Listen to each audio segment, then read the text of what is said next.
Would you believe it if someone told you that giants exist? There are legends about them in different cultures. In the Bible, they are described as Nephilim, descendants of angels and humans. And in the Solomon Islands, there are still legends about living giants hiding in the jungles. Perhaps these stories are not just myths. Let's figure it out. The Solomon Islands are an archipelago in the Pacific Ocean, slightly north of Australia, where, according to local residents, real giants live. Their height, according to beliefs and myths, ranges from 10 to 16 feet. They hide in the jungles and, according to legends, only come out at night. The appearance of the giants also evokes primal fear. Creatures with thick hair of black, brown, or red color, long limbs, and glowing red eyes. And although the giants are described as resembling unintelligent beings, some residents believe that they possess intelligence and even live in a certain semblance of society. The islanders believe that the archipelago may be home to thousands of such giants. The main evidence of the giants' existence, according to the indigenous people, are the enormous footprints, much larger than human ones. Locals also often report strange non-human sounds that can sometimes be heard at night in the jungle. According to legends, the giants live in caves that are connected by an underground network linking the Solomon Islands. Some residents consider them to be kind cohabitants, while others see them as evil creatures that hunt and sometimes even eat people. The Solomon Islands were discovered in the 16th century by the Spanish navigator Alvaro de Mendana. This discovery led to a remarkable connection between the islands and the old legends of Nephilim giants. Mendana believed he had found the legendary golden land of the biblical King Solomon, which is why he decided to name the islands after him. But how is this related to the giants? According to legends, King Solomon sent his ships around the world in search of various goods, particularly gold. The wealth of King Solomon was mentioned in many legends and the Bible. This is what motivated the Spaniards to find lands associated with King Solomon's gold. Although during his lifetime he did not find it, further exploration of the islands revealed extensive reserves of precious metal. But soon gold took a back seat, as European colonizers increasingly heard stories about giants living on the island. More and more people began to take an interest in the main mystery of Solomon's Islands. And most importantly, there was a person who saw real giants in person. Moreover, he survived to tell the world about it. Marius Boreon worked as a military pilot in Australia. In 1995, he decided to move to the Solomon Islands. In his new location, Marius immersed himself in the traditions and culture of the islanders. So much so that he married a local woman and essentially became part of the tribe. Soon, he began to hear stories about enormous creatures living in the caves and jungles. At first, Marius thought these were just legends and part of local folklore, but the more stories he heard, the more he began to believe that it was no myth. Marius's curiosity grew, so he started gathering various information about the giants from the local population. Some even claimed to have seen the giants in person. Everything he learned from the locals, he compiled into a book he called The Mysteries of the Solomon Islands. One of the most famous stories described in the book was about a woman named Mango. According to the story, when she was a child, she was kidnapped by giants and kept with them 25 years. Her relatives thought she had long since died when suddenly her body was found in the jungles in the northeast of the islands. But something was clearly wrong with her. The girl was foaming at the mouth, and most importantly, she was pregnant. The scariest part of this whole story is that the girl did give birth, but the half-human, half-giant only lived until the age of 5. After that, the men of the tribe killed him, fearing they would bring misfortune upon themselves. As for Mango herself, she, like her child, also died, never having regained her sanity. Skeptics consider this and other stories to be mere exaggerations, but Marius insisted that such stories and descriptions of giants were very similar to each other. But traces of giants are not only associated with the Solomon Islands.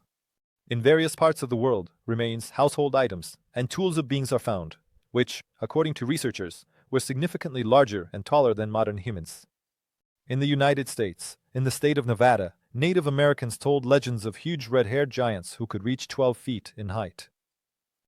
Unfortunately for the Native Americans, the tribe of giants was unfriendly towards humans, sometimes even preferring them as food, which again draws a parallel with the description of similar behavior by the giant counterparts of the Solomon Islands.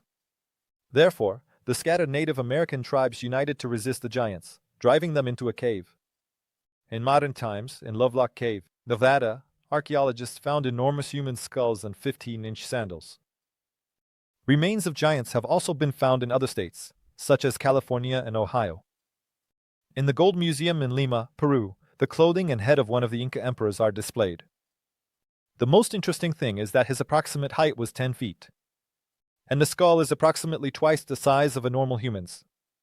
Huge axes, swords, and other tools were found in Iran, and, for example, in Ireland, remains of enormous skeletons and tools weighing more than 80 pounds were discovered. This is also confirmed by Irish mythology, which features a separate race of giants called the Fomorians, who are closely linked to the origin of the famous Giant's Causeway in Ireland. This causeway is a natural monument formed due to the eruption of an ancient underwater volcano. It only gained its mythical status thanks to the legends of the local inhabitants. But there are ancient structures all over the world whose construction seems impossible, even from the perspective of modern technology. How could ancient people process and move multi-ton stones without powerful tools? Some researchers believe that the key to the mystery lies in the existence of giants. Let's return to Peru. There are mysterious fortresses there, such as Sacsayhuaman, built from perfectly fitted stone blocks, some of which weigh hundreds of tons. The stones fit so tightly together that it's impossible to insert even a knife blade between them. How could ancient builders achieve such precision and work with such weights? Considering the fact that at that time the Incas had not yet invented the wheel, and the only draft animals could only be the not-so-sturdy llamas. Another impressive example is Baalbek in Lebanon. Here lies one of the heaviest stone blocks ever created by humans, known as the Stone of the South. Its weight, according to some sources, ranges from 1,000 to 2,000 tons. And most importantly, the stones were transported from a quarry a mile away, lifted 25 feet, and stacked on top of each other with almost computer-like precision. The ancient Romans built the Temple of Jupiter here, but even they couldn't believe who could have erected such structures. According to some hypotheses, it was the giants who could have built these and other enormous structures. Perhaps they possessed some knowledge that was inaccessible to humanity at that time. And if the Nephilim giants truly existed, perhaps it was they who left behind these colossal ruins as the last evidence of their vanished civilization. Stories about giants are found not only in the legends of peoples around the world but also in the Bible. The Nephilim, or Nephilim giants, descendants of the sons of God, and human women. In the book of Genesis, it is said that they were strong and renowned people. Many believe that it is the Nephilim who are the very giants whose traces are still being discovered by archaeologists. For example, the most famous biblical giant, Goliath, was most likely a descendant of the Nephilim giants. According to the Bible, his height was 6 cubits and a span, which means he was 9 feet and 9 inches tall. His bronze helmet weighed 30 pounds, the armor weighed 150 pounds, and the massive spear was 30 pounds. And most importantly, this is not just some legend, but literally a description of the historical conflict between the Israelites and the Philistines. But Goliath was not the only giant in the Bible. He also had brothers who possessed incredible height and strength, who also fought on the side of the Philistines against Israel.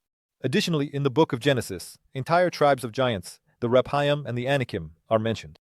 These beings, according to the Old Testament, inhabited the earth before the Israelites appeared and were destroyed in wars. Myths about Nephilim giants still do not exist, yet they provoke debates. Some believe that these are simply exaggerated descriptions of mighty warriors of the past. Others are convinced that giants truly once lived among humans. Perhaps the stories of the native tribes of the Solomon Islands no longer seem like myths and legends, especially when they are mentioned by living people. In the 20th century, during World War II, the Solomon Islands became the scene of fierce battles. The main actions were related to the Battle of Guadalcanal between the Japanese and Allied forces. However, among the military reports, there were strange stories. For example, after almost a year of fighting, the Japanese military suddenly retreated, which surprised the Allied forces. After all, the Japanese military, who often chose death over defeat, simply abandoned their positions. It turned out that the Japanese were fighting not only against the Americans and Australians, but also against giant creatures, ranging from 10 to 15 feet in height. According to the stories, Japanese units disappeared without a trace. Some soldiers said that giants attacked at night, dragging people into the forest. At that time, the Japanese lost more than half of their unit. However, there is a more skeptical explanation. The fact is that, in addition to the Allied forces, the Japanese were most likely also facing local tribes who used the environment, much like the Vietnamese guerrillas during the Vietnam War. And in some indigenous tribes of the Solomon Islands, practices of cannibalism were often noted, which could explain the Japanese stories about being eaten alive. Also, in the conditions of war, fatigue, and stress, soldiers might have exaggerated the size of their enemies. Stories about giants might have been just part of the fear of the unknown. Nevertheless, tales of giants from wartime coincide with more ancient legends of the local inhabitants. There is a quite scientific explanation for the appearance of giants. It is a condition known as gigantism. It is caused by an excess of growth hormone, leading to unusually tall stature and large build. Throughout history, there have been many people so tall that they could easily be mistaken for giants. One of the most famous cases was Robert Wadlow, the tallest officially recorded person in history. His height reached 8 feet 11 inches, and he continued to grow until his death. Despite his colossal size, Wadlow was an ordinary and simple man. Today, the tallest person in the world is considered to be the Turkish farmer Sultan Qasim. His height is 8 feet 2 inches. In addition to the Guinness record for the tallest living person, he also holds 2 other records. The largest hand in the world measuring inches and the second largest foot, measuring 14 inches long. It's also worth remembering professional basketball players, among whom there are players with a height of under feet. At the same time, we must not forget about the physical skills of basketball players. The strength, speed, and endurance of some players are many times higher than those of ordinary people. And now imagine, if such a person were to emerge from the dark jungles and the Solomon Islands, it immediately gives you chills, doesn't it? One of the main pieces of evidence for the existence of giants is considered to be the numerous photographs of giant skeletons that have regularly appeared throughout history. They depict massive bones, supposedly unearthed by archaeologists. But is this true? One of the most famous cases of hoax is the Cardiff giant. These were the petrified remains of a man who was 10 feet tall and weighed 3,000 pounds, found in October 1869 in the state of New York. Soon, the remains of the giant became a famous attraction. But the most important thing is that the Cardiff giant was not a giant at all. It was all planned by one man, George Hull, and he did it just to prove how easy it is to deceive people, as well as due to trivial disagreements. Hull, being an atheist, argued with a preacher who was asserting the existence of Nephilim giants. The argument even went to court, where Hull lost. In retaliation, he hired several workers to carve a statue from a huge block of gypsum, resembling the remains of a giant. Then the body was chiseled, and with the help of ink and sulfuric acid, veins were made to make the body look natural. And then, the final step was to supposedly unearth the remains so that everyone would believe it was real. Modern photos of giant skeletons most often turn out to be the result of Photoshop or experiments with perspective. Many of them have been exposed as fakes. But it should be understood that the absence of real photos does not mean that giants never existed. Perhaps somewhere in the archives, genuine discoveries are hidden that are simply not profitable to show to the world. At the moment, there are 2 main explanations for the myths about giants. The first is simply cases of gigantism, which were perceived by ancient people as something supernatural. Again, imagine if among ordinary people, someone appeared who was twice the average height. Ancient tribes might have worshipped such people, made them leaders, or, conversely, feared them. The second explanation is distorted legends. Stories were passed down from generation to generation and could be exaggerated over time. In fact, literally exaggerated because a legend or epic becomes much more interesting if, instead of an ordinary warrior or enemy, you are faced with almost a monster 2 or even 3 times larger. It also cannot be ruled out that ancient civilizations might have found the bones of large prehistoric animals, such as mammoths or giant sloths.